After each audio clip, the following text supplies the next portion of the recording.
وقل رب أدخلني مدخل صدق وأخرجني مخرج صدق واجعل لي من لدنك سلطانا نصيرا.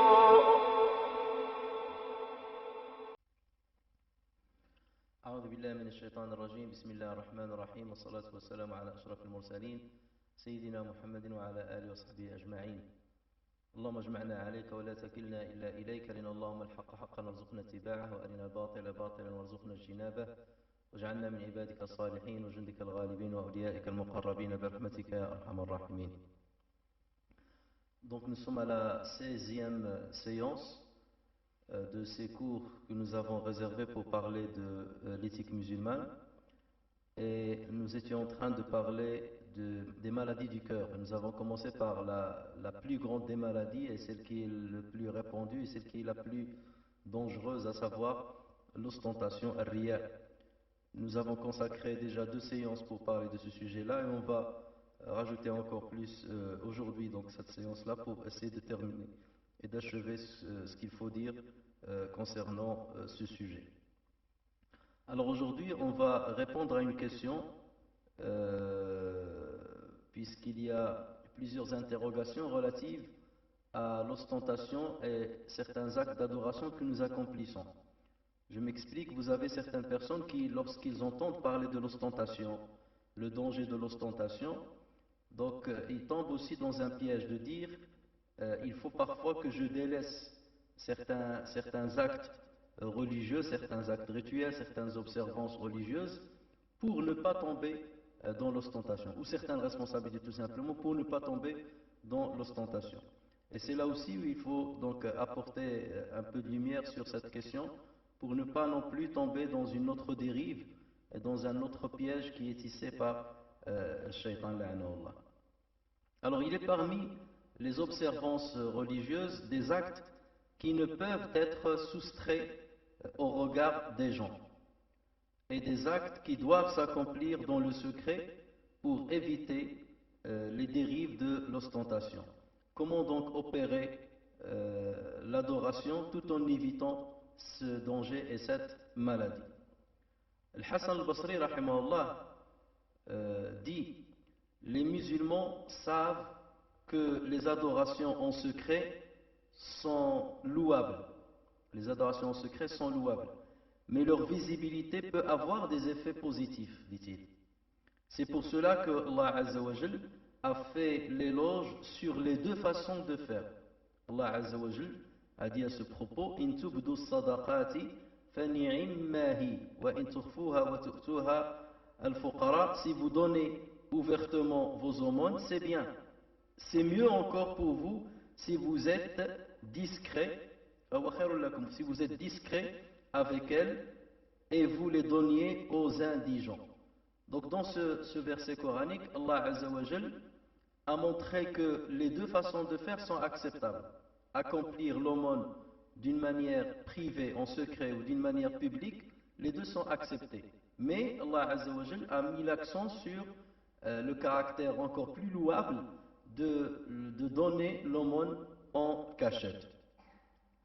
Alors, rendre l'observance religieuse visible se fait de 2 manières. Ça peut se faire par l'acte lui-même, par l'observance elle-même. Je donne un exemple: je fais la prière et par elle, je fais de l'ostentation. Je donne l'aumône et par elle, par cette visibilité, je fais de l'ostentation, je fais riya. La deuxième manière de donner de la visibilité à l'acte religieux, c'est d'en parler. Autrement dit, j'ai fait un acte louable où personne ne m'a vu, où seulement une catégorie de personnes m'a vu, et donc j'essaie un petit peu de donner encore plus de visibilité à ce que j'ai fait en parlant de ce que j'ai fait. Et j'en parle pas forcément par obligation, ou parce qu'on m'a posé une question, ou parce que j'étais dans un contexte où j'étais obligé d'en parler, mais je trouve toujours l'excuse, j'utilise toujours la ruse pour parler de ce que j'ai fait.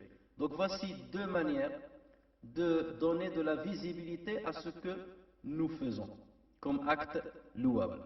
Alors commençons par la première catégorie, autrement dit celle des actes qui ont une visibilité ou qui d'une manière directe, c'est-à-dire on les accomplit pour leur donner cette visibilité aux yeux des gens. On peut donner de la visibilité à une adoration afin de motiver les gens à l'accomplir. Donc dans ce cas-là, le problème ne se pose pas. Si telle est l'intention véritable pour laquelle on a donné cette visibilité. Je donne une aumône d'une manière visible devant les gens, non pas pour que les gens disent je suis un généreux, mais uniquement pour motiver les autres de le faire. Je jeûne un jour d'une manière un peu visible ou d'une manière vue par les autres, non pas pour que les gens disent je suis un jeûneur, je suis un pieux, mais uniquement pour les motiver à le faire. Donc si telle est l'intention de la personne, le problème ne se pose pas. Le problème se pose lorsque la personne cherche les éloges des autres. Et là, on tombe dans Shirk al-Asghar. Muslim rapporte que Jabir ibn Abdillah radiallahu anhuma dit le prophète sallallahu alayhi wa sallam nous a fait un prêche et nous a incité à donner l'aumône. Mais les gens ne se sont pas mobilisés au point qu'on a vu les signes de colère dans le visage du prophète sallallahu alayhi wa sallam. Donc vous voyez, même à l'époque du prophète, ça pouvait arriver. Il a incité les gens à donner l'aumône, c'est pas pour autant qu'ils se sont mobilisés. Et là, le prophète sallallahu alayhi wa sallam, donc, on voyait dans son visage les signes de la colère. Ensuite, un homme parmi Al-Ansar a ramené une bourse, donc une sorra, une bourse dans laquelle il y avait de l'argent, et il l'a donné au prophète sallallahu alayhi wa sallam. C'est ainsi que les gens ont commencé à se succéder devant le prophète sallallahu alayhi wa sallam pour ramener de l'argent. Alors, est-ce que les compagnons ne se sont pas mobilisés au départ parce qu'ils avaient peur de l'ostentation? C'est pour ça qu'ils n'ont pas voulu le faire d'une manière visible. Mais en tout cas, c'est que ce Ansari, lui, parce qu'il a vu le prophète sallallahu alayhi wa sallam insister, il a vu le prophète sallallahu alayhi wa sallam contrarier pour le fait de ne pas voir une mobilisation, il est venu, il a donné devant tout le monde l'argent. Et là, les gens ont commencé à succéder l'un après l'autre. Et là, Jabir ibn Abdillah, il a dit, et nous avons vu ainsi le prophète sallallahu alayhi wa sallam, nous avons vu les marques et les signes de la joie dans son visage. Et là, il a dit ce hadith que nous connaissons tous, Man sanna fil islami sunnatan hasanatan falahu ajruha wa ajru man amila biha ba'dahu duna an yanqusa min ujurihim shay. Celui qui instaure dans l'islam une bonne sunna, une bonne tradition, ou ce qui va devenir une tradition chez les gens. Celui qui instaure, ça peut être une tradition limitée dans le temps, comme c'est le cas ici. Ça veut dire parce que cette personne-là a donné dans un contexte limité et les autres l'ont suivi. Donc, sanna sunnatan hasana.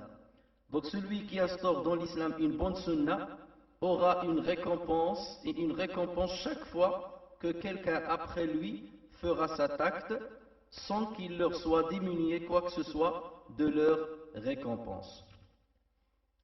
Cet exemple peut concerner d'autres observances religieuses, pas uniquement le sadaqa, mais ça peut être d'autres observances religieuses, comme j'ai cité, ça peut être le jeûne, ça peut être le hajj, ça peut être l'umrah, ça peut être la lecture du Coran, la mémorisation du Coran.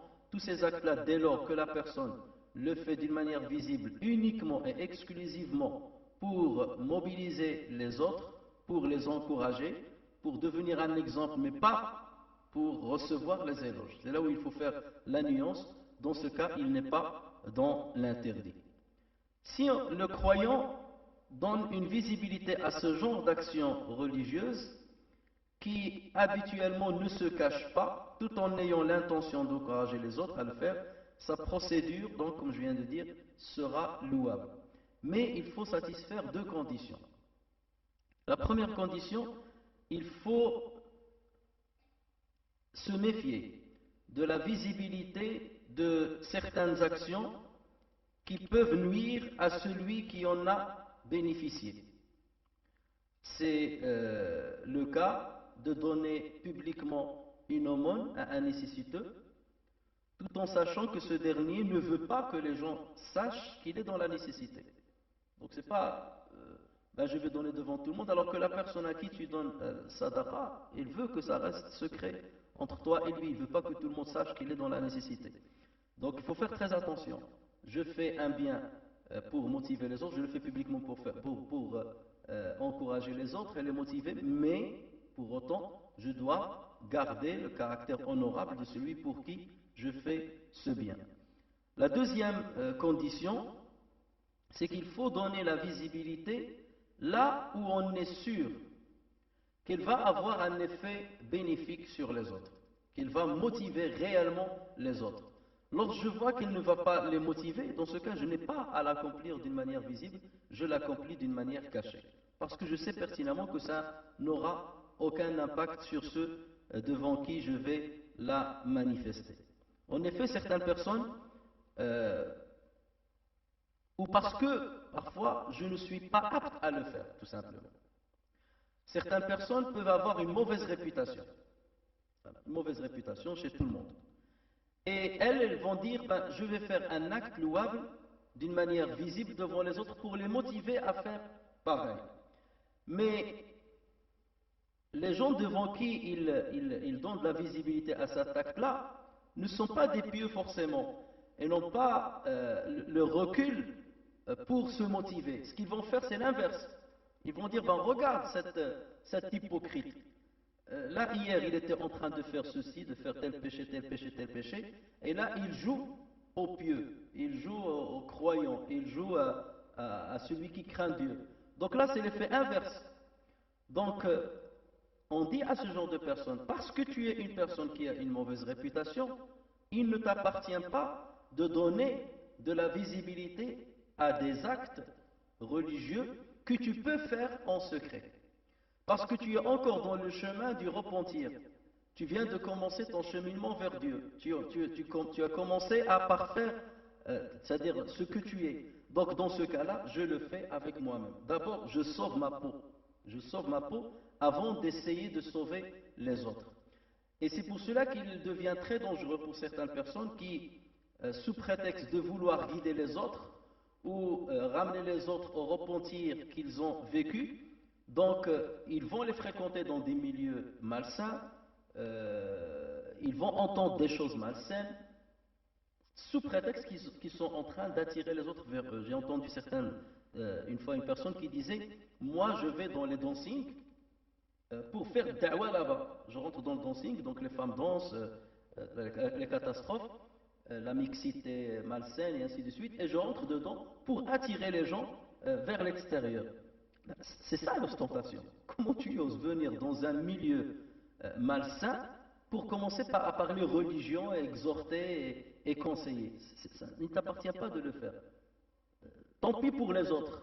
Ou essaye de les chercher dans un autre contexte. Donc dans ce contexte-là, il n'y a pas à donner une visibilité, de donner c'est-à-dire de conseils à la personne, ou de faire une adoration, ou de faire le sage, alors que tu es dans un contexte malsain. Donc pour cette catégorie de personnes, on dit non, faites attention, parce que Shaitan, il peut jouer là-dessus. Il sait que tu es nouveau dans le repentir, il sait que tu es nouveau dans ton cheminement, tu n'as pas encore traversé beaucoup de chemins vers Dieu, donc il va essayer d'anéantir les hasanats que tu peux avoir à travers ton repentir en te poussant à l'ostentation. Parce que tu vas te considérer comme je m'en suis sorti et vous n'êtes pas sorti. J'étais mauvais hier, maintenant je suis le bon, je suis le donneur des leçons. Et d'ailleurs, malheureusement, beaucoup de fois, vous trouvez ceux qui étaient des chefs dans l'égarement, et lorsqu'ils se repentent, ils essayent illéco, dans l'immédiat, de devenir des chefs dans la religion aussi. Et là, il y a forcément une motivation intérieure satanique et c'est là où l'ostentation réside. Il faut obligatoirement passer par un stade d'anéantissement de la personne, d'humilité totale. Et c'est pour ça que Ibn Ata al-Sakandari disait, et on l'a expliqué déjà cet aphorisme autrefois, idfin wujudaka fi ardil khumul, fama nabata mimma lam yudfan, la yatimmu nitajuh. Enterre-toi dans la terre de l'anonymat, l'anonymat dans les actes bénis. Enterre-toi dans la terre de l'anonymat, fais les choses en secret. Parce que tout ce qui pousse sans être enterré ne fructifie jamais. Une graine ne peut jamais fructifier si tu ne l'enterres pas, si tu ne la caches pas des yeux des autres et des yeux des prédateurs ou des oiseaux et ainsi de suite. Donc toi-même, enterre-toi dans la terre de l'anonymat pour laisser les racines entrer dans la terre pour renforcer la base avant d'essayer de donner les fruits, si Dieu te l'autorise, si Dieu veut que tu donnes ces fruits-là. Mais il se peut que Dieu ne te veuille pas cela et que tu dois te contenter à travailler ta propre personne et non pas travailler les autres parce que tu as une fragilité dans ta personnalité qui te fera basculer rapidement vers l'ostentation. Un homme qui ne sait pas nager ne peut pas se jeter dans l'eau parce qu'il a vu des gens noyés qui demandent au secours. Là, il va se noyer avec eux. Il sait qu'il ne sera pas d'une grande aide pour eux. Au moins qu'il préserve déjà sa vie et qu'il aille chercher secours ailleurs parce qu'il sait pertinemment que je n'ai pas les compétences, je n'ai pas la force pour extirper ces gens de la noyade. Je risque de me noyer avec. Ceux qui ont le droit de donner la visibilité à certaines de leurs observances religieuses, qu'ils peuvent par ailleurs accomplir en secret, sont les prophètes, les savants, les érudits, les adorateurs avertis qui maîtrisent la connaissance des angles d'attaque de Satan et qui se sont assez purifiés pour ne pas laisser Shaitan jouer avec eux et leur insuffler des idées démoniaques qui les basculeraient dans l'ostentation. La précaution doit donc être de mise dans ce domaine. Maintenant, la deuxième catégorie. On a parlé de la première catégorie, c'est donner de la visibilité aux actes d'adoration par eux-mêmes, par ces mêmes actes. Maintenant, la deuxième catégorie, c'est celle où on donne de la visibilité à des actes par la parole, en parlant de ce qu'on a fait. Cette procédure est encore plus risquée que la première. Pourquoi? Parce que la parole est plus facile que l'acte. La parole est plus facile que l'acte. Lorsque je commence à parler de mes œuvres, ou de ce que je suis, ou de ce que j'ai fait, ou de ce que je fais, donc là, Shaitan a plus de facilité à faire glisser ma parole, et on a parlé des pièges de la parole, les méfaits de la parole et de la langue. Donc là, il y a plus de facilité à enjoliver ce que j'ai fait, ou ce que je dis sur ce que j'ai fait, à dire ce qui n'est pas réel, à donner une perfection à ce qui ne l'était pas à la base. Et donc montrer que ce que j'ai dit ou ce que j'ai fait, c'est quelque chose qui est extraordinaire. Et tout ça pourquoi? Parce que je vois l'effet immédiat de ce que je dis dans celui qui m'écoute, chez mon interlocuteur. Je vois qu'il est impressionné par ce que je dis, je vois qu'il aime, je vois qu'il m'apprécie, je vois qu'il va commencer à me faire des éloges, soit face à face, soit derrière mon dos. Donc je commence à en rajouter un petit peu. Et c'est là où je bascule donc au fur et à mesure dans l'ostentation. C'est cela que veut dire le prophète sallallahu alayhi wa sallam dans le hadith rapporté par al-Bukhari: Man samma'a samma'a Allahu bih. Man samma'a, ça veut dire celui qui fait entendre aux autres ce qu'il fait comme bonnes œuvres. Man samma'a samma'a Allahu bih. Allah azza wa jalla fera entendre aux autres ce qu'il faisait comme péché le jour du jugement. Toi, tu as voulu faire entendre aux autres le bien que tu as fait. Allah Azza wa Jalla va dire, en contrepartie, je vais faire entendre aux autres le mal que tu as fait. Je vais dévoiler ta réalité. Pourquoi là on parle bien de celui qui avait cette intention-là, de le faire exclusivement pour avoir les éloges et recevoir les remerciements ou recevoir des intérêts pécuniaires ou des intérêts psychiques, comme on l'a dit dans les anciens cours. Et regardez Allah Azza wa Jalla, ce qu'il disait au prophète sallallahu alayhi wa sallam, parle, fais connaître le bienfait qu'Allah Azza wa Jalla t'a donné. Tu peux le faire entendre, mais pas dans le sens d'ostentation, dans le sens de montrer la grâce de Dieu, dans le sens de montrer que lorsqu'on est reconnaissant vis-à-vis de Dieu, Dieu nous récompense. dans le sens de conseiller les autres à suivre notre chemin pour s'en sortir, pour recevoir l'agrément de Dieu, mais on ne veut rien tirer comme profit personnel de cette parole. Donc là, la vigilance doit être encore plus grande que lorsqu'il s'agit des œuvres qui par elles-mêmes donnent de la visibilité à notre prétendue piété.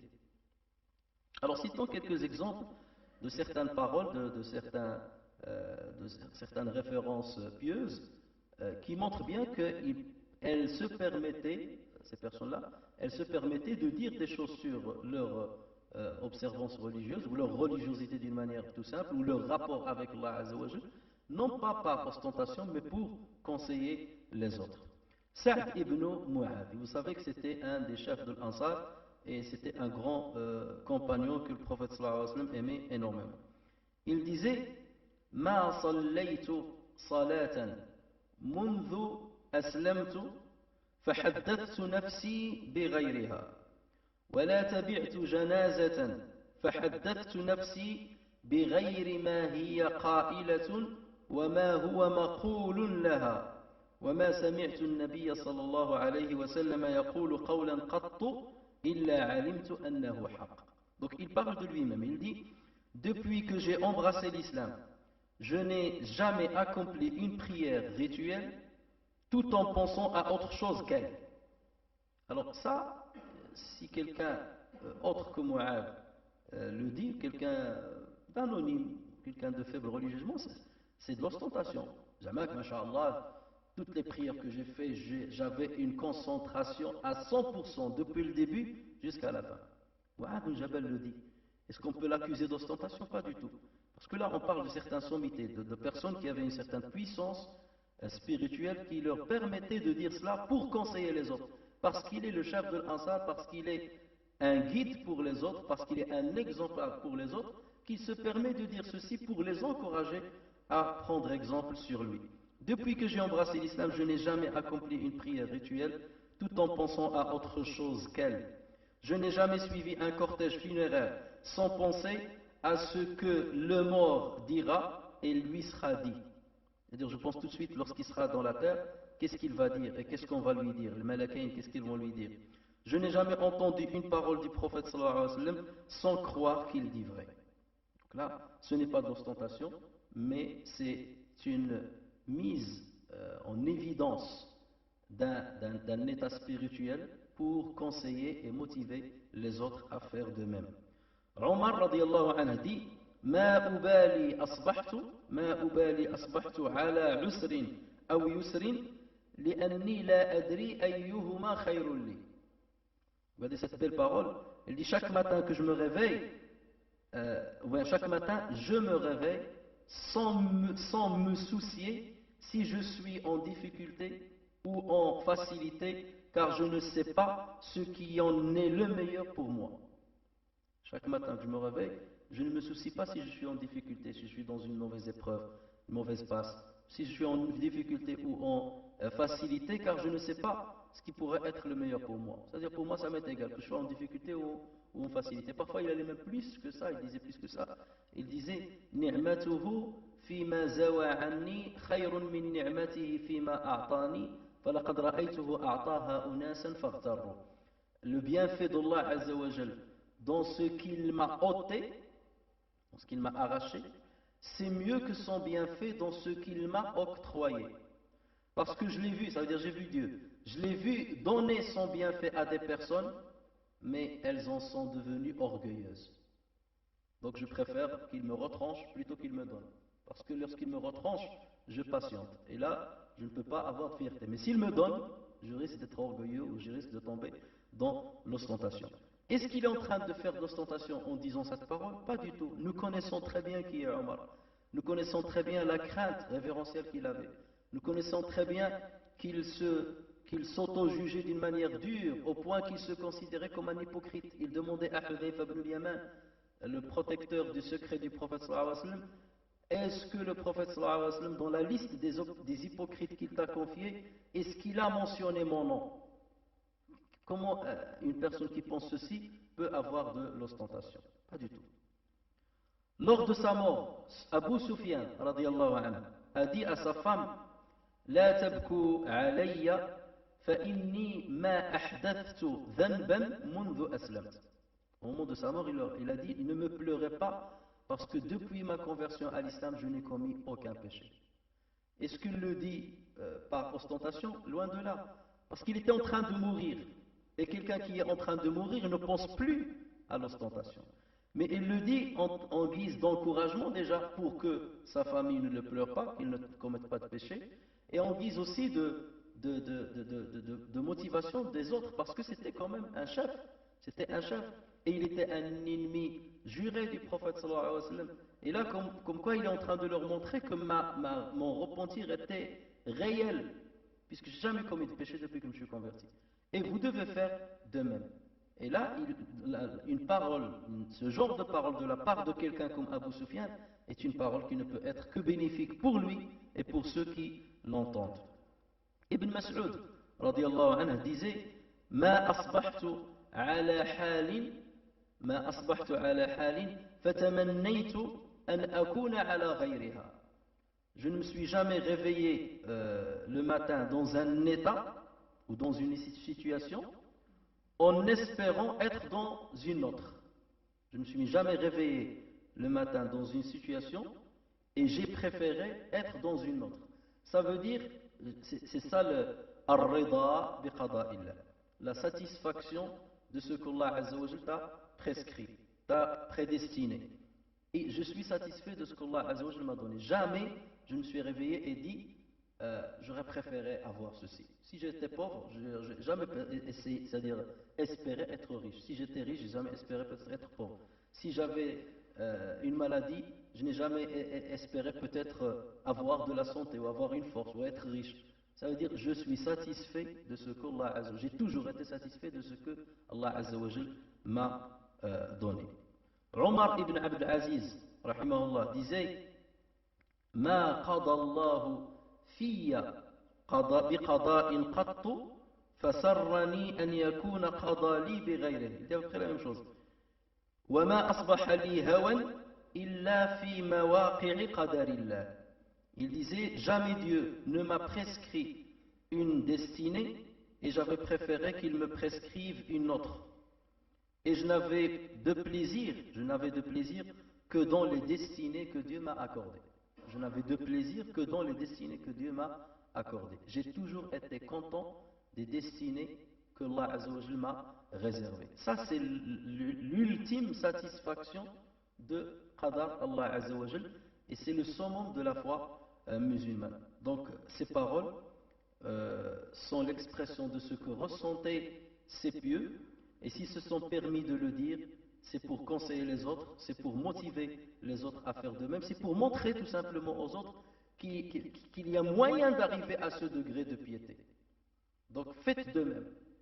C'est comme un lièvre qui va courir devant quelqu'un, donc devant lui, devant un coureur, pour l'attirer derrière lui, ou un coach qui va suivre quelqu'un pour lui dire j'ai fait la même chose, suis-moi.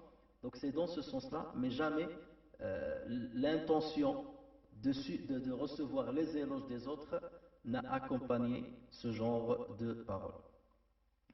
On rapporte d'ailleurs qu'il fut un temps à Bassora, al-Basra, où lorsqu'on passait par les ruelles de cette ville, juste avant l'aube, on entendait depuis les maisons les voix des gens s'élever par la récitation du Coran. Ils priaient avant le Fajr et ils récitaient le Coran à haute voix. Et lorsqu'on passait dans les ruelles, on entendait. Ah ben tiens, à la maison d'un tel est en train de prier, un tel est en train de prier. On entendait leur voix dans les ruelles. Et il y a un exhortateur qui a vu cette situation-là. Mais le problème, c'est que c'est une situation qui est devenue banale, générale. Et quelque chose qui devient général ne donne aucun privilège à qui que ce soit. Si tout le monde, supposons tout le monde vient faire la prière de l'Fajr, est-ce que venir faire la prière de l'Fajr serait un moyen d'ostentation? Non, parce que tout le monde le fait. Et c'est pour ça que le mois du Ramadan, est-ce que quelqu'un peut faire l'ostentation de jeûner le Ramadan? De venir chez des frères et dire ah, je jeûne le Ramadan. Ils vont dire mais nous aussi. Il n'y a pas lieu de faire d'ostentation, tout le monde le fait. Donc, Al-Basra, les gens sont arrivés à un degré de piété où les gens le faisaient tous. Ils se réveillaient la nuit, ils lisaient le Coran à haute voix, tout le monde le faisait, c'était devenu normal. Mais il y voici qu'un homme, un exhortateur, lorsqu'il a vu ça, il a écrit un livre dans lequel il parlait d'ostentation et des différentes catégories d'ostentation qui sont indétectables par les gens. Et il a cité cet exemple. Il a dit comme les gens de Basra, qui, lorsqu'ils se réveillent la nuit pour lire, pour prier, ils haussent la voix par leur voix, enfin, ils haussent la voix par la lecture du Coran. Et ça, c'est de l'ostentation. Ce livre s'est propagé à Al-Basra, et voici que tous les gens ont arrêté de se lever pour faire la prière nocturne. Ils ont dit, l'ostentation, un tel a dit que c'est de l'ostentation, les plus intelligents, ils se sont tus, bien entendu. Et les moins intelligents, ils ne se levaient même pas.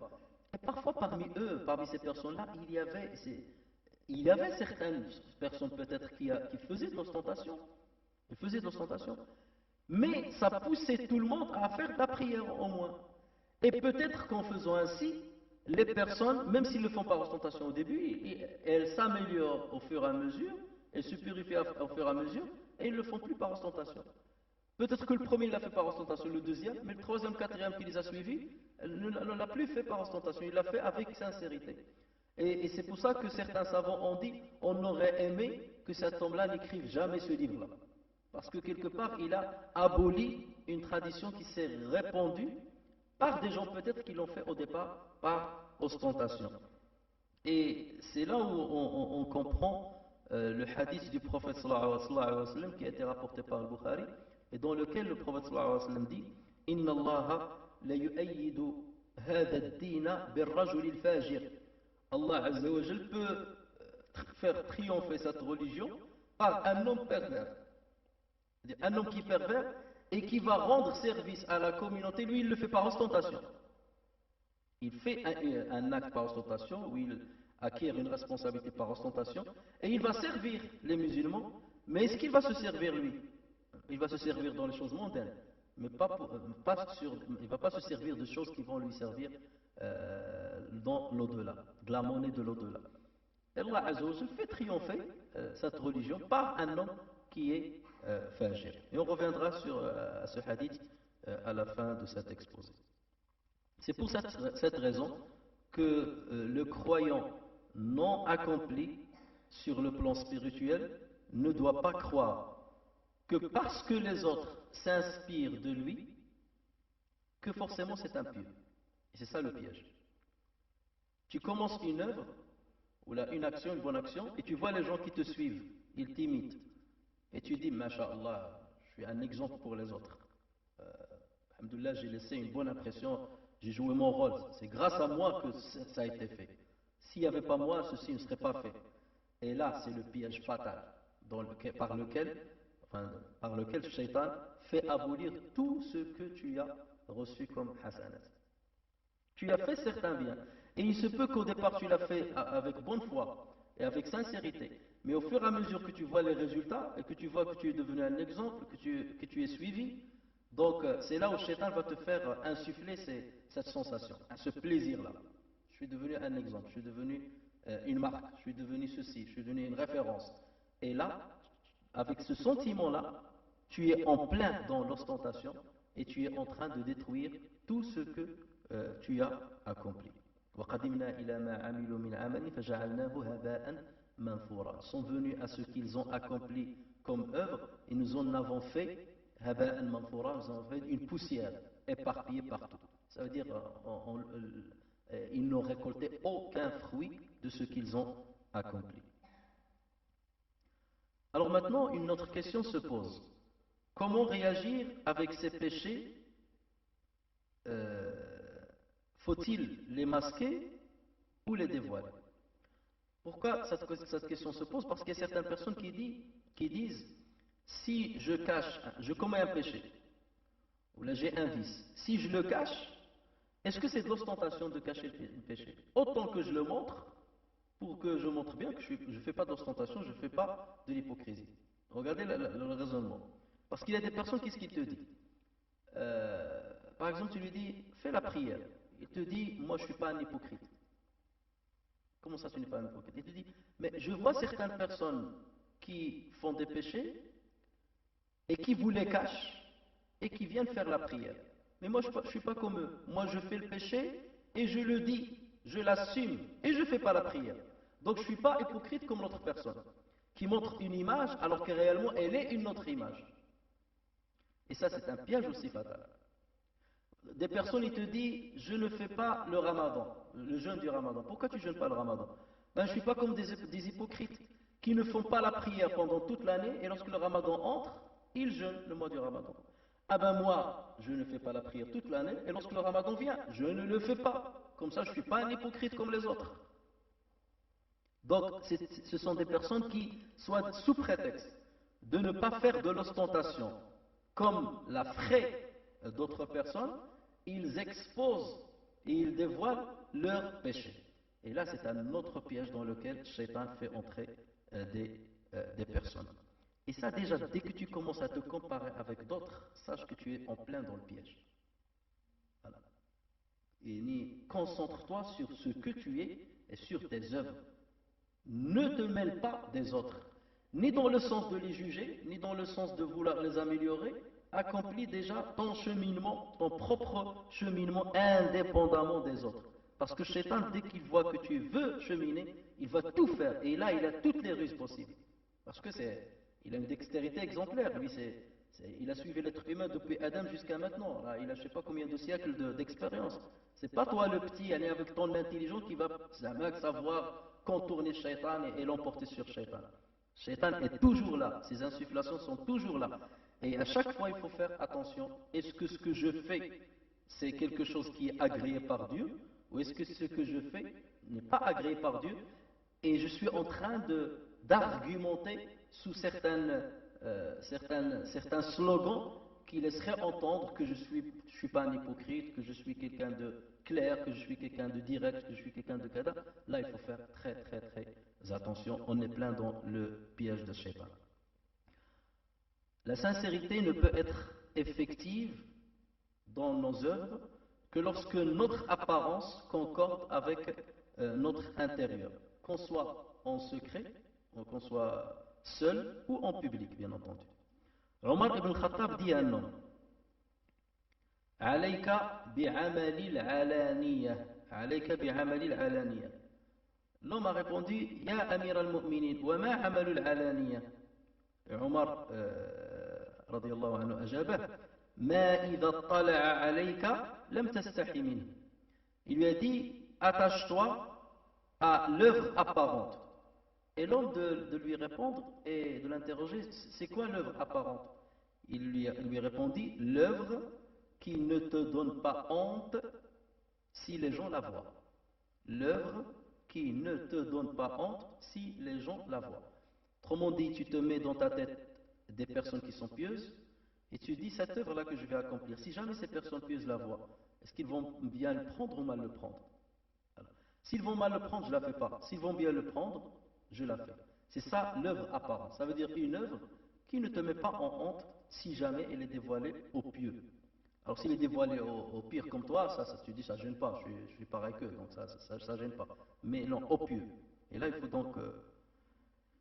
L'homme est par nature faible et l'homme est par nature pécheur. Ça on le connaît. Et le prophète sallallahu l'a dit.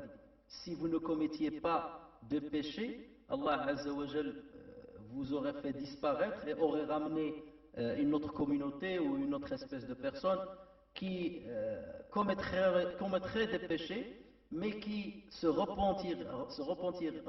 repentiront et Allah Azza wa Jal leur accordera le repentir. Donc le but, ce n'est pas d'être exempt de péché. Le but, ce n'est pas de ne jamais commettre de péché, mais le but, bien entendu, c'est de se parfaire pour minimiser les péchés ou ne pas les commettre, ne pas commettre la majorité des péchés, ou du moins les grands péchés. Si vous détournez des grands péchés que nous vous avons interdits, nous vous pardonnerons les petits. Ceux qui se détournent des grands péchés, de fawahish, de la turpitude, sauf les petits péchés, ceux-là, ceux-là sont pardonnables par Allah Azza wa Jal. Donc, parce que nous commettons des péchés, parce que nous sommes faibles, et parce que nous avons toujours ce penchant à la faillibilité, donc on se dit, est-ce que je dois montrer mon péché ou pas? Normalement, on n'a pas à le montrer. Et c'est tout à fait normal d'avoir mal dans le cœur si jamais notre péché ou notre défaut est dévoilé aux autres. Et c'est normal d'avoir mal si une tierce personne dévoile notre faiblesse ou dévoile aux autres nos péchés. En revanche, si une personne cache le péché, mais elle le cache non pas pour... elle le cache en fait pour que les autres, elle le cache et elle donne une impression de piété. C'est ça le plus dangereux. Je suis un vicieux de chez vicieux et je cache le péché aux autres et je montre que je suis un pieux, un des meilleurs pieux. Là, c'est difficile, c'est pas pareil que quelqu'un qui est vicieux et qui cache ses péchés, mais devant les autres, il est modeste, il cherche rien. Il ne cherche pas à leur montrer qu'il est la meilleure personne du monde. Il est ce qu'il est. Il dit, je montre le côté correct, mais là, non, il veut montrer qu'il est pieux, qu'il est un savant, qu'il est un kada, qu'il est un kada. Ça, c'est ce qu'on appelle, ce que les savants appellent, هذا يسمى بستر المرائي. C'est le voile de l'ostentateur. Ça s'appelle le voile de l'ostentateur. Montrer l'image de la piété alors qu'on cache l'image, on cache la réalité du pervers. En revanche, il est tout à fait naturel, comme je viens de dire, que le croyant véridique cache ses péchés et soit lésé si jamais ils sont dévoilés, et ce pour plusieurs raisons. La première de ces raisons, c'est en tant que musulman, on aime toujours être rassuré que Allah Azza wa Jal va cacher nos péchés dans l'au-delà. Et pour avoir un signe que ceci va se faire, c'est que nos péchés sont voilés aussi dans l'ici-bas. Le prophète sallallahu alayhi wa sallam dit à ce propos, لا يستر الله على عبد في الدنيا إلا ستره يوم القيامة. لا يستر الله على عبد في الدنيا إلا ستره يوم القيامة. Si Allah, alors je vais exprimer d'une autre manière la traduction. Si Allah ne déshonore pas un serviteur dans l'ici-bas, il ne va pas le déshonorer le jour de la résurrection. Donc forcément tu te dis, si mon péché a été dévoilé, c'est que peut-être Dieu va me dévoiler mes autres péchés dans le delà. Et si mon péché a été voilé et caché aux gens pendant que je suis sur terre, ça c'est un signe, peut-être, c'est pas sûr, mais c'est un signe que peut-être Allah Azza wa Jal va le voiler aussi dans le delà, comme le prophète sallallahu alayhi wa sallam l'a si bien dit dans ce hadith, qui a été rapporté par Muslim, donc c'est un hadith authentique. La deuxième raison qui fait qu'on n'a pas à dévoiler son secret, et c'est naturel de cacher son péché. Allah Azza wa Jal n'aime pas le dévoilement des péchés. À la base, il n'aime pas qu'on dévoile ses propres péchés. Lorsque le prophète sallallahu alayhi wa sallam a reçu Malik ibn Ma'iz, qui est venu dire au prophète sallallahu alayhi wa sallam, j'ai commis l'adultère, donc purifie-moi. Et le prophète sallallahu alayhi wa sallam, vous connaissez l'histoire, on l'a souvent dit, va-t'en, peut-être que tu as seulement embrassé, peut-être que je lui ai dit non, j'ai commis vraiment l'adultère, il a témoigné sur lui-même 4 fois, donc le prophète sallallahu alayhi wa sallam a appliqué la sentence coranique religieuse sur lui.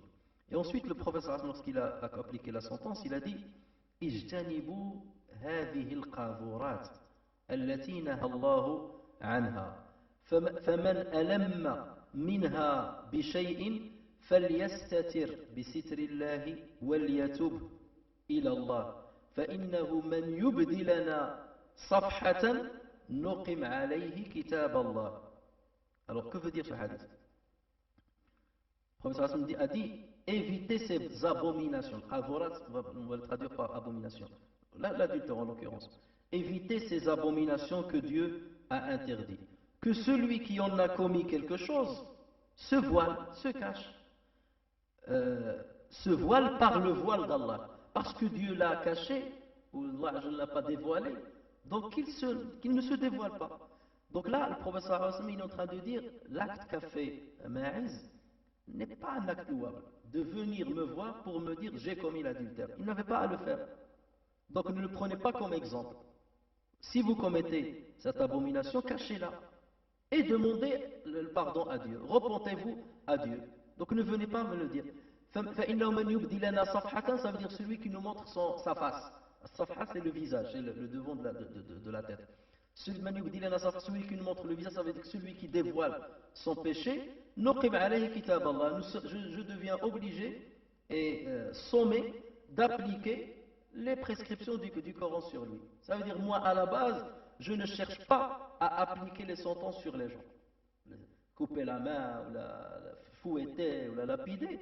Et jamais l'islam ne cherche à le faire. Et jamais le prophète sallallahu alayhi wa sallam ne cherchait à le faire. Donc il disait quelque part, voilà, cachez vos péchés, ne le dites pas, ne les dévoilez pas. Mais si les circonstances font que ça se dévoile, alors je suis obligé d'appliquer la sentence. Mais tant que c'est caché, voilà, demandez à Dieu pardon, et peut-être qu'Allah Azza wa Jalla vous pardonnera, et c'est mieux pour vous et pour les autres musulmans. Et c'est un hadith qui a été authentifié par le Hakim, selon les conditions de Bukhari et Muslim. Donc, Allah Azza wa Jalla et la religion n'aiment pas, tout simplement, qu'on dévoile nos péchés. Et ça aussi, ça doit l'être pour une personne qui, après la repentance, elle n'a pas à parler de son passé ou à venir chez les gens et dire je faisais ceci, je faisais cela. Sauf si cette personne a renforcé sa foi, elle est immunisée religieusement parlant, elle a bien cheminé, et elle le dit à une catégorie de personnes pour les encourager à faire de même, à faire ce qu'elle a fait, à se repentir. Dans le cas, il n'y a pas de problème. Quelqu'un, tu viens le voir, je lui dis, mais j'étais comme toi, mais regarde, alhamdoulilah, par la grâce de Dieu. Donc tu ne vas pas le faire par ostentation pour qu'elle dise, ah, machallah. Non, tu le fais pour l'aider à suivre tes pas. Dans ce cas-là, il n'y a pas d'ostentation là-dessus, comme on l'a dit tout à l'heure. Troisième raison, c'est que si le péché est dévoilé, la personne sera la cible de la médisance des autres. Et lorsque tu sais que les gens te médisent, donc ça te fait mal au cœur et tu ne peux pas accomplir tes observances religieuses correctement. Tu es gêné devant les gens, ta prière tu ne la fais pas correctement, et donc Shaitan il fait ça exprès pour que tu sois gêné devant les gens et sali devant les gens, pour que tu n'avances pas, pour que tu ne chemines pas. Voilà pourquoi on cache nos péchés. Quatrième point, si le péché est dévoilé, il y a un risque de représailles de la part des personnes qui ont subi notre injustice. S'il s'agit d'un péché, j'ai volé quelqu'un, j'ai triché quelqu'un, et que ce péché va être dévoilé, donc cette personne-là risque de faire des représailles, ou risque de me détester à vie. Et donc ça va me causer du tort. Donc c'est pour ça qu'on n'aime pas, et que l'islam n'aime pas à ce qu'on dévoile les péchés. Cinquième point, c'est que parfois on n'aime pas tout simplement à ce que notre péché soit dévoilé par pudeur et pour la honte qu'on peut avoir devant ceux qui vont découvrir ce que nous avons fait. Et ceci, quelque part, c'est une preuve de pudeur. C'est une preuve de pudeur. Et le prophète sallallahu alayhi wa sallam dit Al-haya'u la ya'ti illa bi khayr. La pudeur n'amène que du bien.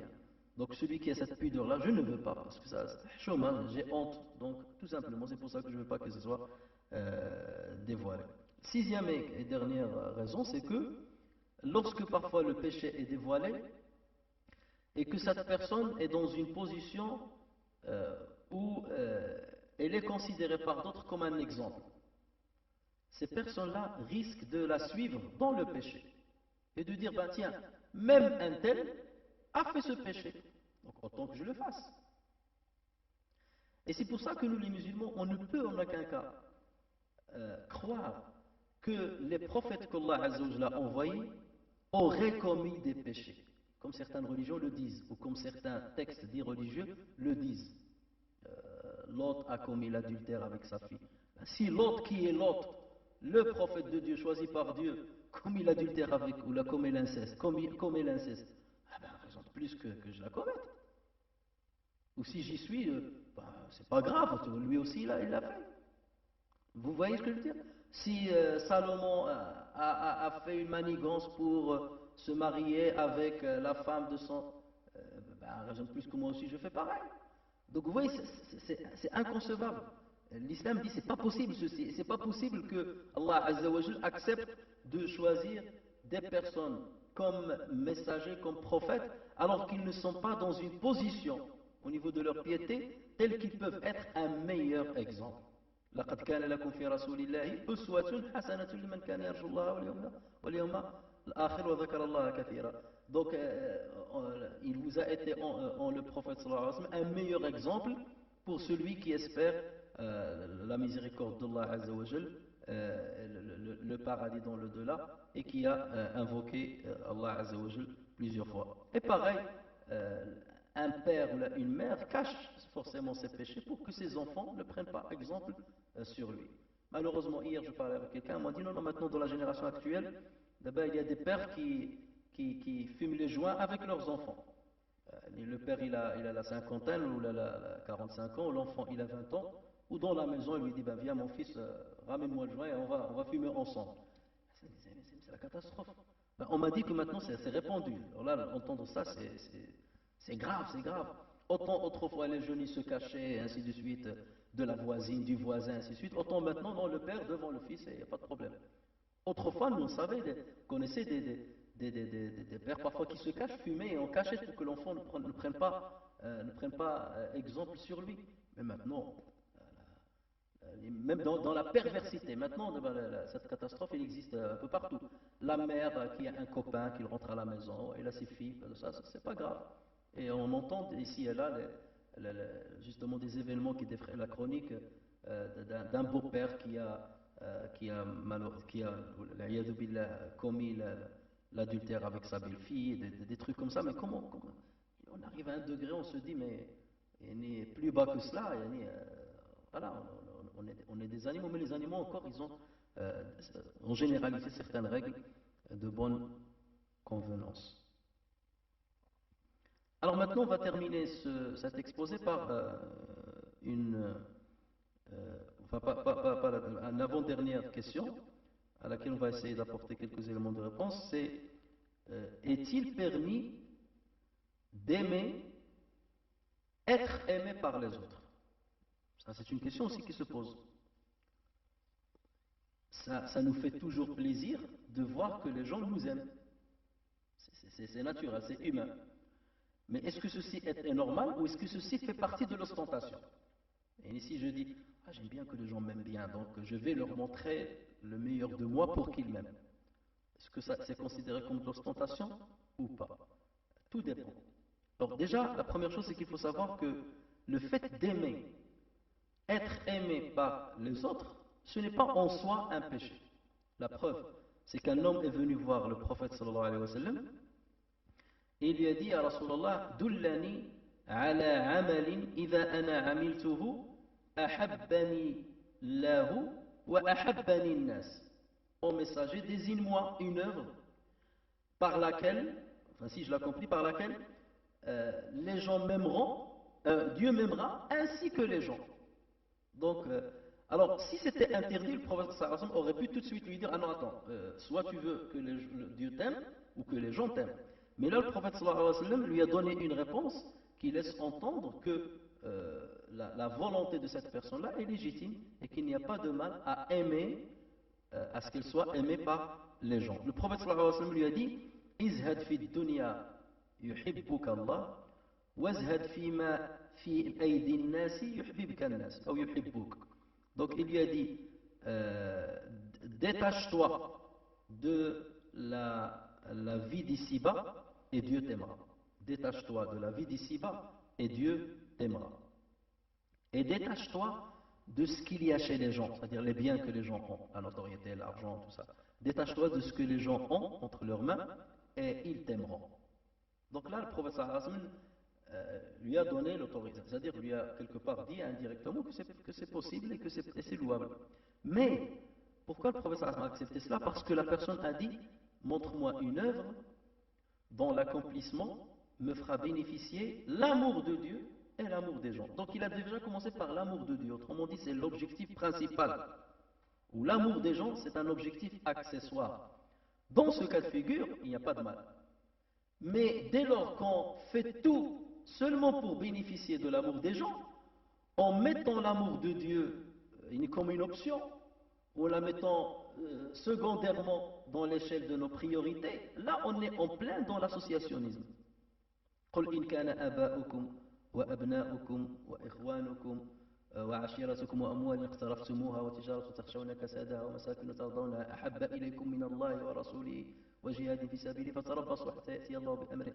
Donc d'ici si vos parents, vos enfants, vos frères, votre tribu, l'argent que vous avez gagné, les maisons que vous avez construites, ainsi de suite, c'est-à-dire sont plus aimés par vous que Dieu, son prophète et le jihad dans son sentier, alors attendez jusqu'à ce que l'ordre d'Allah Azzawajal vienne. L'ordre de châtiment vient de la part d'Allah Azzawajal. Ça veut dire vous n'avez pas à faire cette préférence, ces choses-là par rapport à la préférence de Dieu et l'amour de Dieu.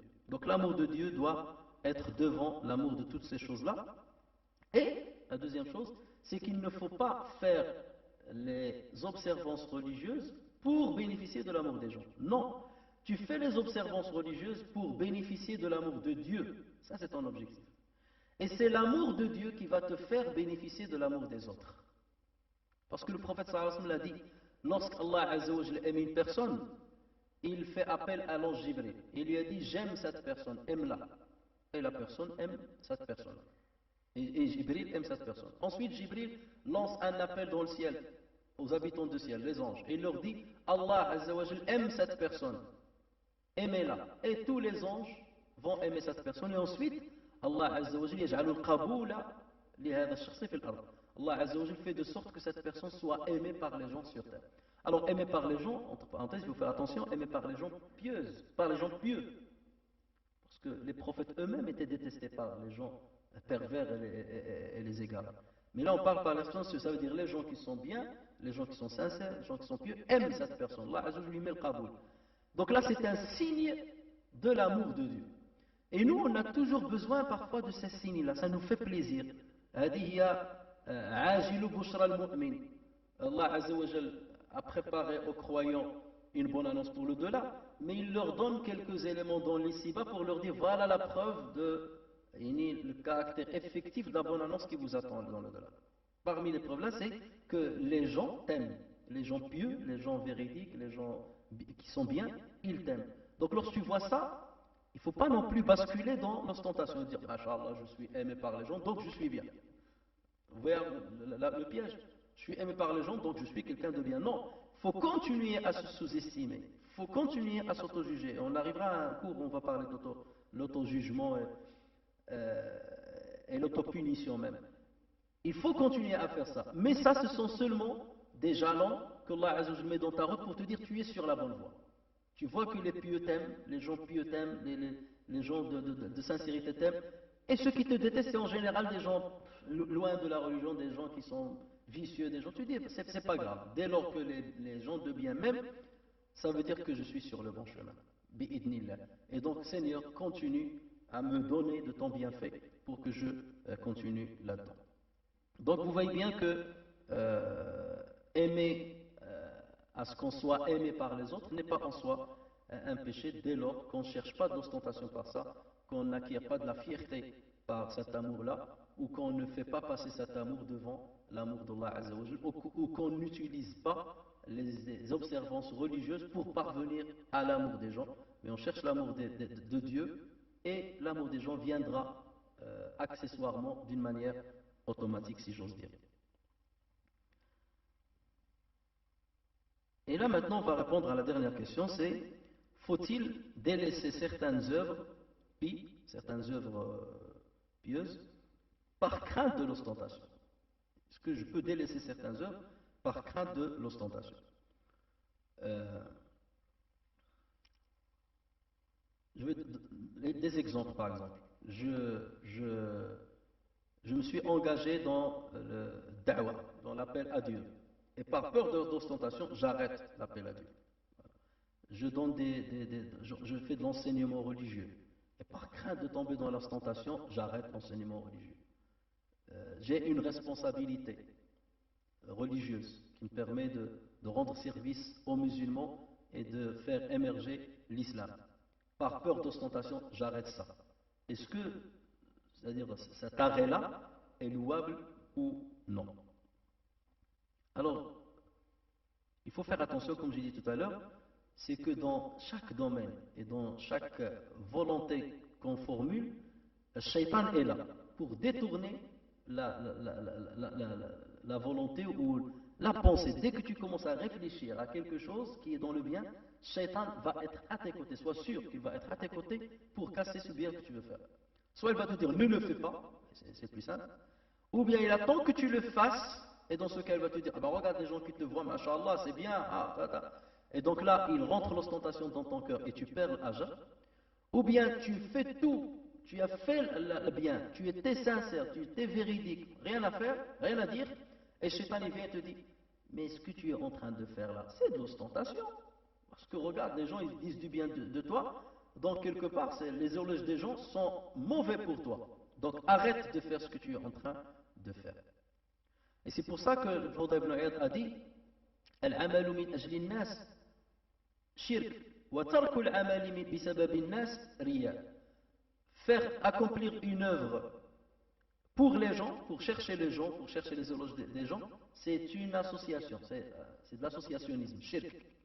Et délaisser une œuvre à cause des gens, parce que les gens ont dit ou parce que les gens m'ont fait, soit ils m'ont critiqué, soit ils m'ont fait des éloges, et donc parce qu'ils m'ont fait des éloges, donc je dis ah je suis dans l'ostentation, donc j'arrête. Là c'est le vrai ria, ça c'est de l'ostentation. Ça c'est de l'ostentation. Parce que justement tu viens leur dire voilà, cette responsabilité je ne la veux pas parce que je veux me consacrer à Dieu, ou je ne veux pas de problème, je ne veux pas acquérir de péché ou des critiques des gens, je veux. Là tu es en train de faire de l'ostentation. Ça veut dire que je suis pieux et je délaisse une responsabilité alors que ce n'est pas facile aux autres de la délaisser pour soi-disant cheminer vers Dieu. Ça c'est de l'ostentation en elle-même. Donc vous voyez que tout dépend de l'intention qui accompagne ma manière de penser ou la décision que je veux faire. Alors là, pour un peu détailler, il faut savoir que les observances religieuses se divisent en deux catégories dans ce domaine-là. Il y a des observances qui ne procurent pas un plaisir direct par leur accomplissement. Et ce sont en général des observances religieuses qui nécessitent un effort physique. C'est comme la prière. Lorsque tu fais la prière elle-même, est-ce que la prière te donne un plaisir? Pas forcément. C'est une fatigue. C'est une fatigue du corps. Lorsque tu jeûnes, est-ce que le jeûne donne un plaisir? Je ne parle pas du désir, un plaisir spirituel. Non, je parle d'un plaisir physique, palpable. Il y a la mauvaise foi. Non, parce que lorsque tu fais le pèlerinage, est-ce que ça donne un plaisir? Ça donne un plaisir? Non, pas du tout. Parce que ça demande beaucoup d'efforts. Donc ça, c'est une catégorie d'œuvres où on engage une activité physique et ces œuvres-là ne procurent pas elles-mêmes un plaisir. Mais c'est le fait que les gens te voient accomplir ces œuvres et qu'elles font des éloges sur toi qui te procurent un plaisir par la suite. Ah, les gens m'ont vu, j'ai fait la prière, donc hein, en soi ça ne me fait pas plaisir, mais parce que les gens disent Masha'Allah, celui-là il est Masha'Allah, donc là ça te fait plaisir. Donc ce n'est pas la prière elle-même, mais c'est les éloges que les gens ont fait sur ta prière. Donc là c'est une catégorie d'œuvres. La deuxième catégorie d'œuvres, ce sont les observances qui procurent un plaisir direct. Et en général, ces œuvres-là, ou ces responsabilités, lorsqu'ils sont accomplis, au moment où ils sont accomplis, il n'y a pas d'effort physique. Par exemple, tu es un chef, tu es un gouverneur, un roi, un président, un gouverneur. Là, ça ne demande pas d'effort. Enfin, pas d'effort dans l'immédiat, ça demande de la préparation, ainsi de suite. Mais lorsque tu es en position, je suis ton gouverneur, quelqu'un est en face de toi, ça ne demande pas. Ça procure un plaisir direct. Lorsque tu vois quelqu'un qui est soumis à toi, qui vient et qui t'embrasse ta main, ou là, qui baisse sa tête devant toi, ou là, qui te parle en ayant peur de toi, machin. Là, ça donne tout de suite un plaisir. Lorsque tu donnes un cours, tu enseignes la religion, tu donnes une exhortation, tu donnes une prière, un prêche du vendredi, là ça te procure forcément un plaisir direct. Lorsque tu vois tout le monde ébahi devant toi, les yeux rivés sur toi, ils t'admirent et ils sont contents de toi. Ça procure un plaisir direct dans le cœur. Il en est de même lorsque je suis un juge. Je juge entre les gens, toi allez, dans la prison. Ça, ça donne un plaisir. J'ai de l'autorité d'une manière directe sur les gens. Ça ne demande pas forcément un effort. Donc là, on est dans une deuxième catégorie d'œuvres qui n'a rien à voir avec la première qui se fait à travers la prière, le jeûne, le pèlerinage. Ou bien, ça peut se faire, la deuxième catégorie, ça peut se faire par l'argent. Je donne de l'argent, ça ne demande pas forcément un effort. Je donne aux pauvres, et ça procure tout de suite un désir, un plaisir, puisque tu te vois supérieur aux autres, tu vois que les autres dépendent de toi, et quelque part tu influences directement leur destinée ou leur quotidien. Alors maintenant qu'on a fait la distinction entre les deux catégories, s'agissant de la première catégorie liée à l'adoration, il faut savoir que l'ostentation s'infiltre dans cette catégorie de deux manières. Soit elle s'infiltre alors qu'on n'a même pas pensé à faire cette œuvre. Ça veut dire, j'avais pas pensé, je rentre à la mosquée, j'avais pas pensé faire une prière, par exemple, salutation de la mosquée. Mais parce que les gens m'ont vu, je dis, je vais faire la prière de salutation parce que les gens m'ont vu et donc ils vont m'apprécier. Ça, c'est un exemple simple. Ou je vais jeûner parce que les gens vont savoir que j'ai jeûné. C'est-à-dire, au départ, je n'avais pas l'intention d'accomplir l'œuvre elle-même. Donc, dans ce cas-là, est-ce que j'accomplis l'œuvre ou pas? Non. Dans ce cas, les savants disent, il faut arrêter cette œuvre-là. Parce qu'à la base, elle n'est pas pour Dieu. À la base. Tu l'as fait pour cette personne. Donc, il faut l'arrêter. Il faut s'efforcer, avant qu'il ne soit trop tard, de l'accomplir. Parce que là, tu te moques de Dieu quelque part. Tu fais semblant que tu t'adresses à Dieu. Depuis le début, tu fais semblant que tu t'adresses à Dieu, alors que tu ne t'adresses pas à lui. Tu t'adresses à la personne qui est en train de te voir. On rapporte que Ibn Badis, vous connaissez Ibn Badis, c'est une grande sommité algérienne. Un jour, il est rentré dans la mosquée. Au moment de l'entrée de la mosquée, il y avait une personne qui priait. Et la prière, dans sa prière, il faisait vite. Allahu Akbar, Sami Allah, Allahu Akbar, Bana wa Allahu Akbar.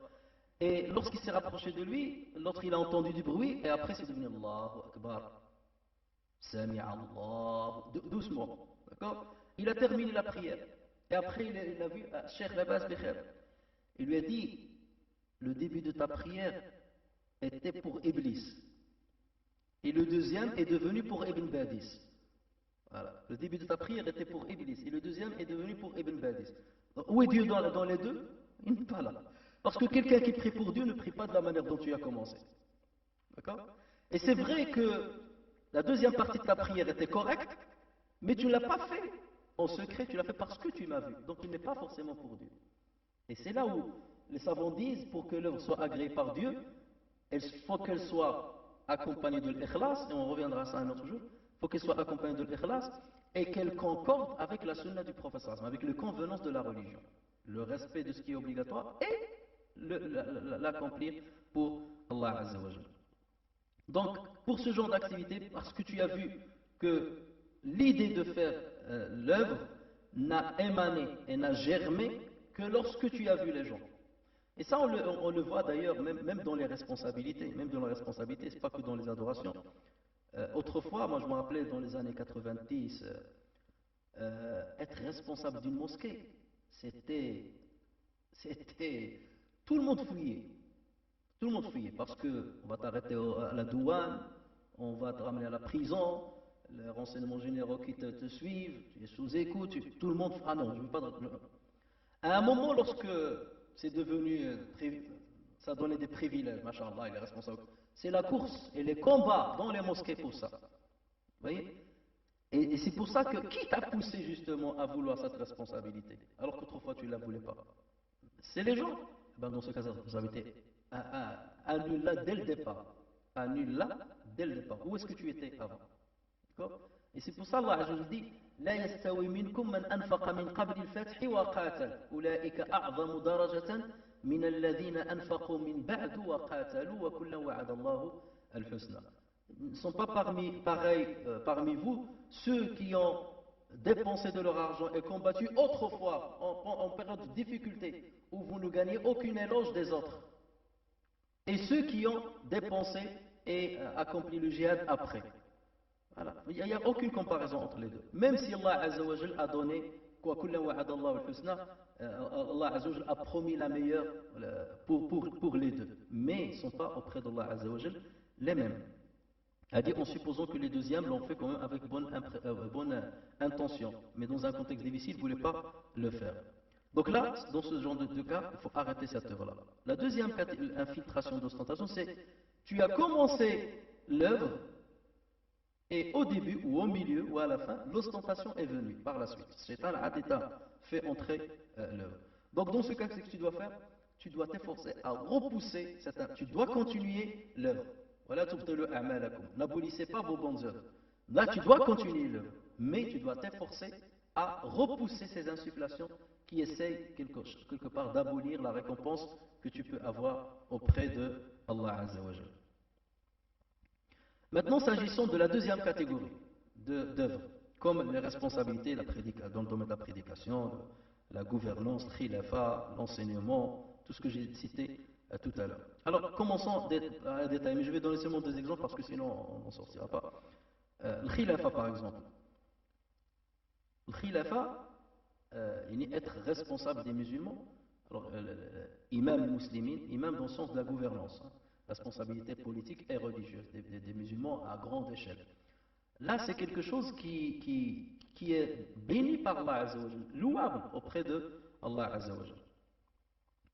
Dans un hadith rapporté par Tabarani, le prophète sallallahu alayhi wa sallam dit Yawmun min imamin adil afdalu min ibadati sittina sana. Une journée d'un gouverneur juste, c'est mieux qu'une adoration de 60 ans. 60 années. Pourquoi? Parce qu'un gouverneur qui est juste, en une journée, d'abord, il fait répandre la justice sur terre. Il rend justice à ceux qui ont été lésés. Il met de l'équilibre dans la société. Il aide les pauvres. Il promeut les valeurs de solidarité dans la société en une journée. Donc forcément, il met de l'équilibre dans toute la société. Il préserve l'islam. Donc forcément, par cet acte-là, cette responsabilité-là, c'est mieux que quelqu'un qui a prié pendant 60 ans, parce que la prière de 60 ans, elle n'est rentable que pour celui qui l'a accomplie. Alors que la gouvernance de quelqu'un qui est juste et qui craint Allah Azza wa Jal véritablement et qui ne tombe pas dans l'ostentation, c'est quelque chose qui va être rentable pour lui et pour toute la communauté musulmane. Et dans un autre hadith, le prophète sallallahu alayhi wa sallam, rapporté par Muslim, le prophète sallallahu alayhi wa sallam dit Ahlul jannati thalatha, dhu sultanin muqsitin أو مقسط ذو سلطان مقسط متصدق موفق ورجل رحيم القلب أو رحيم رقيق القلب لكل ذي قربى ومسلم أو عفيف متعفف ذو عيال. Les gens du paradis sont trois. Ça veut dire les trois là, ils seront automatiquement dans le paradis. Ces trois là, c'est sûr qu'ils sont dans le paradis. Trois personnes, trois catégories de personnes. Un homme de pouvoir, un gouverneur juste, qui donne l'aumône, et qui est juste dans ses choix. Et un homme dont le cœur est tendre avec les proches et tous les musulmans. Et un homme qui a des enfants et qui se préserve de commettre l'adultère. Donc ceux-là, ils seront dans le paradis. Donc vous voyez bien, deux sultans, quelqu'un qui a du pouvoir et qui est juste, équitable entre les gens et qui accomplit le bien pour les autres, qui réussit à accomplir le bien pour les autres. Dans un autre hadith rapporté par Ahmed ibn Majah, le prophète sallallahu alayhi wa sallam dit trois catégories de personnes dont l'invocation n'est jamais récusée. Allah accepte et agrée leur invocation. Al-imam al-adil, le gouverneur juste. Was-sa'imu hatta yuftar, le jeûneur jusqu'à ce qu'il rompe le jeûne. Wa da'watul mazlum, et le hadith continue, et l'invocation de quelqu'un qui a subi une injustice. Ceux-là, leur invocation n'est jamais récusée. Donc vous voyez que l'imam al-adil est là. Sept catégories de personnes qui seront dans l'ombre de Dieu le jour où il n'y aura d'ombre que la sienne. Le premier c'est imamun adil, un gouverneur juste. Si le prophète parle ainsi de l'imam juste, ça ne veut pas dire qu'en soi ce genre de responsabilité est mauvaise. Non, en soi, ce genre de responsabilité est louable et elle est agréée par Allah Azza wa Jal. Mais cette responsabilité ouvre la porte à beaucoup de dérives. Lorsque tu as le pouvoir, tu as toujours cette tendance à être injuste. Lorsque tu as le pouvoir, tu as cette tendance à escroquer les gens. Et on voit les hommes politiques aujourd'hui, une grande majorité, les escroqueries, chaque fois on entend, voilà, petit déjeuner à 30 000 euros par mois.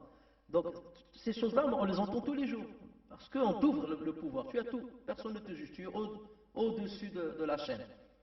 À la tête de la chaîne. Donc, tu as tous les pouvoirs. Donc, ça pousse justement à la débauche. Mais, lorsque tu résistes à ces tentations-là et que tu restes juste, là, tu es dans le summum aussi de ceux qui recevront l'agrément de Dieu. Et c'est pour ça que le prophète, d'un côté, il disait les hadiths que vous avez entendus, et de l'autre côté, il mettait en garde certains musulmans à vouloir aimer la gouvernance, ou à courir derrière la gouvernance. Regardez le prophète sallallahu alayhi wa sallam dans un hadith rapporté par Muslim, ce qu'il a dit à Abdurrahman ibn Samura. Il lui a dit, Ya Abdurrahman, لا تسأل لا تسأل الإمارة فإنك إن أعطيتها عن مسألة وكلت إليها وإن أعطيتها من غير مسألة أعنت عليها. Oh Abdurrahman, ne demande pas la gouvernance, la responsabilité de gouvernance. Si on te la donne alors que tu l'as cherché, tu l'as demandé, Allah Azza wa Jalla te laisse avec cette responsabilité. Il ne t'aide pas, il te laisse toi-même. Il te dit, vas-y avec ce que tu as cherché. À tes risques et périls quelque part. Mais si on te l'a demandé, on t'a forcé à l'avoir, ou les circonstances t'ont forcé à la prendre, dans ce cas, Allah Azza wa Jalla va t'aider à bien accomplir tes devoirs à travers cette responsabilité. Abu Bakr Siddiq radiallahu anhu avait toujours l'habitude de dire à un homme qui s'appelle Rafi' ibn Amr, il lui dit La tata'ammar ala thnayn, ne sois jamais un émir de deux personnes. Et lorsqu'Abu Bakr Siddiq est devenu émir des croyants, Rafi' est venu le voir. Il lui a dit Amir al-Mu'minin, à chaque fois tu me disais ne prends pas la responsabilité ne serait-ce que sur deux personnes. Et te voilà maintenant responsable de toute la communauté musulmane. Est-ce que tu te contredis ou quoi? Tu t'es contredit. Et Abu Bakr lui a dit ceci. Il lui a dit certes, je t'ai dit ça. Et je continue de te le dire. Et je continue de te le dire. Je continue de te dire la même chose. Celui qui n'est pas juste que la malédiction de Dieu soit sur lui. Ça veut dire celui qui n'est pas juste dans cette responsabilité, je demande à ce que Dieu le maudisse.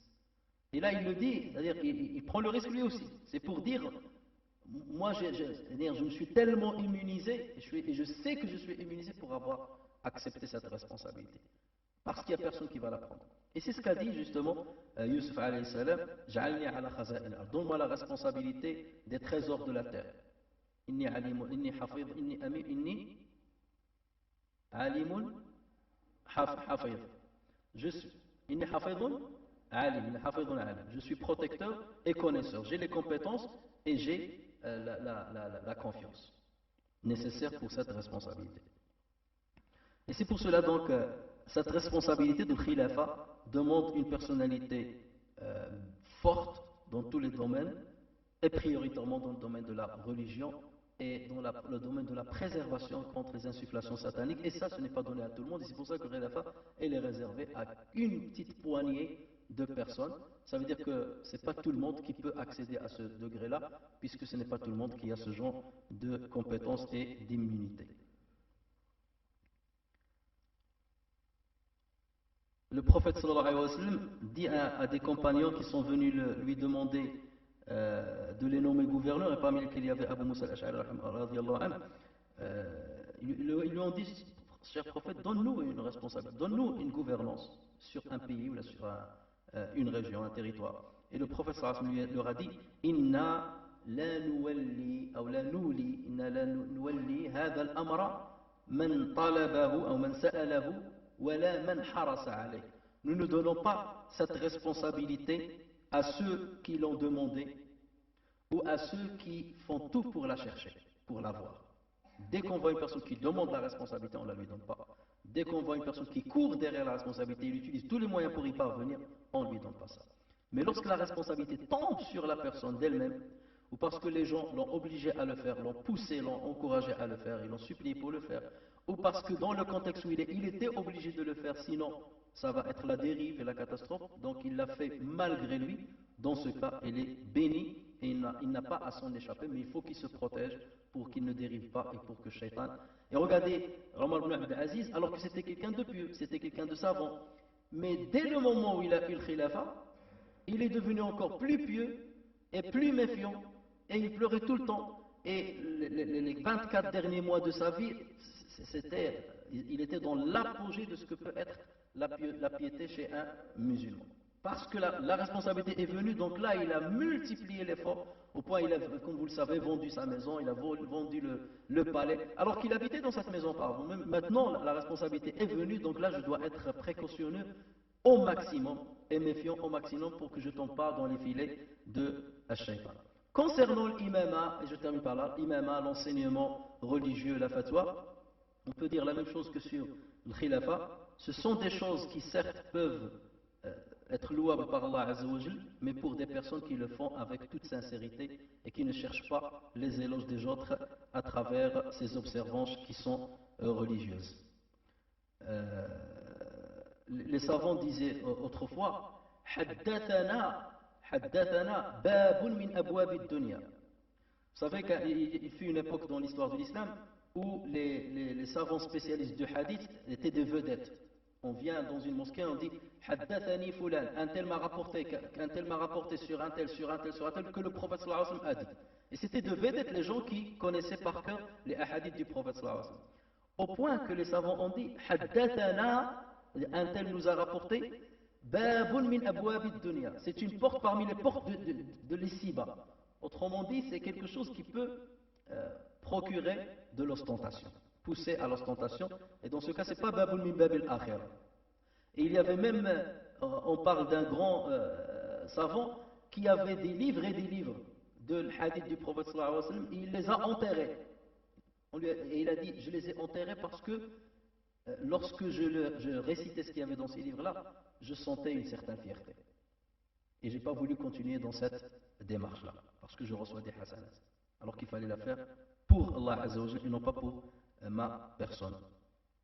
Omar ibn Khattab radiallahu anhu, un jour un homme est venu le voir, il lui a dit à Omar, est-ce que tu peux me laisser donner une exhortation après le Fajr, lorsque tu termines la prière de le Fajr? Et il y a des gens maintenant, comme surtout des jeunes, qui dès qu'il est dans une occasion, il faut qu'il donne un dars.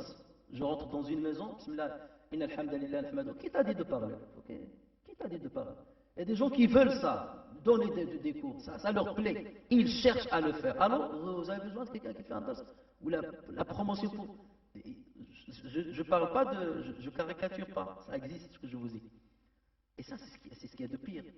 Omar ibn Khattab, Satan lui a dit, est-ce que je peux donner une exhortation après la fin de la prière de Fajr? Il lui a dit non, tu ne la fais pas. Il lui a dit, vas-tu m'empêcher de conseiller les gens alors que le conseil est louable dans la religion? Et Omar lui a répondu, Akhsha an tantafikha hatta tablugha thuraya.